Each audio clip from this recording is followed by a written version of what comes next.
Hi, everybody. Welcome back to Dave's Math Channel. I'm your host, David Tear, and this is I'm starting a new section now in my new feature on the Math Lovers book. I'm going through volume one. These are pictures of the first three volumes. I'm not going to go over this anymore. I've done this for about 3 weeks already, but you guys can check out the Math Lovers book. It's a three-volume series. It's available on Amazon.com. Anyway, I'm starting a new section on numbers. I just finished talking about prime numbers. Now I'm going to talk about something else, namely the greatest common divisor, sometimes just abbreviated as GCD. So anyway, let's begin. So what is the greatest common divisor? Well, if you have two or more numbers, two or more positive integers, usually they don't have to be positive integers; they have to be integers. But usually you see it with positive integers. I'm calling them A1 through AN here. And the greatest common divisor is just what it says. I mean, a divisor, also known as a factor, is just integer that divides a number. For instance, divisors of 4, 1, 2, and 4. Divisors of 6 are 1, 2, 3, and 6. They're just all the numbers that evenly divide the number you're starting with. So if you have a list of numbers, which I'm calling A1 through AN here, the greatest common divisor is just the largest number that's a divisor of each number. It's a common divisor, which means it's a divisor of each number in the list.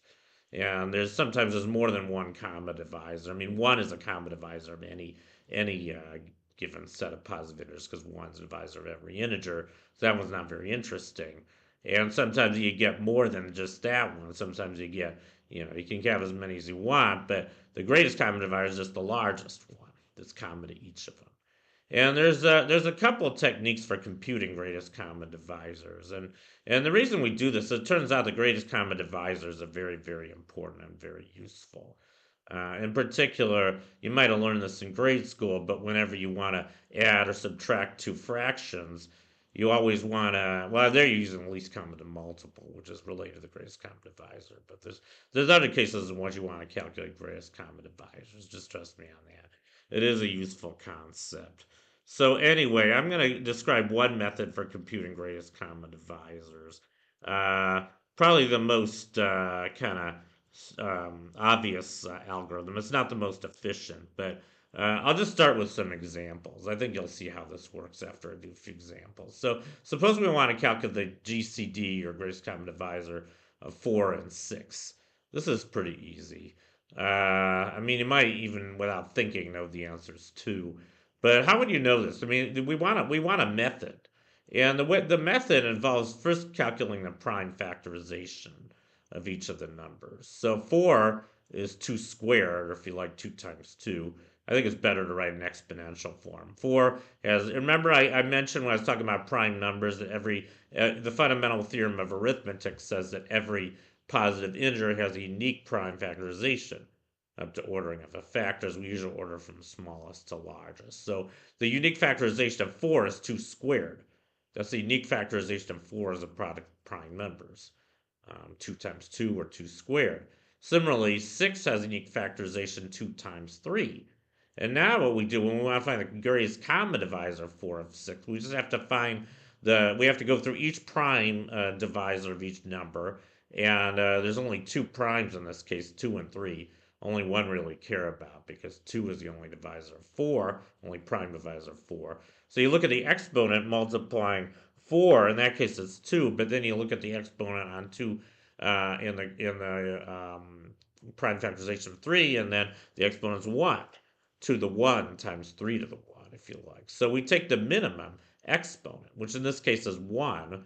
So that is going to be a part of the prime factorization of the GCD. So 2 to the 1, that's 2. And now we're done because we don't have any more prime factors that are common to both numbers. I mean, 3 is just a prime factor of 6. It's not a prime factor of 4. 4 only has one prime divisor, namely 2. So we don't have to go any farther than the prime 2. And then since 6 has just 2 to the 1 as a divisor, then the answer is 2. Pretty easy. I probably explain it harder than I needed to for this very simple example. But do a little bit harder one. How about the GCD of 12 and 18? So this one's a little bit harder because there's more prime factors involved. For 12, if you do the prime factorization of 12, you'll find it's 2 squared times 3. And then similarly, if you do the prime factorization of 18, you'll find that's 2 times 3 squared. So now we have two prime divisors of both numbers, namely 2 and 3, and we go through the exponents. So the exponent on 2 in the prime factorization of 12 is 1, and that, I mean, it's 2, and 18 is 1, and the minimum of 1 and 2 is 1, so therefore we just have 2 to the 1. Um, and then we go through the prime divisor 3, and in this case, the kind of the rules are reversed. 3 to the 1 is the exponent that's involved in the prime factorization of 12, and then it's 3 squared with 18, but since, again, the minimum of 1 and 2 is 1, we use 3 to the 1. So our answer is 2 to the 1 times 3 to the 1, or if you like, 2 times 3, which is equal to 6. Therefore, the GCD of 12 and 18 is 6.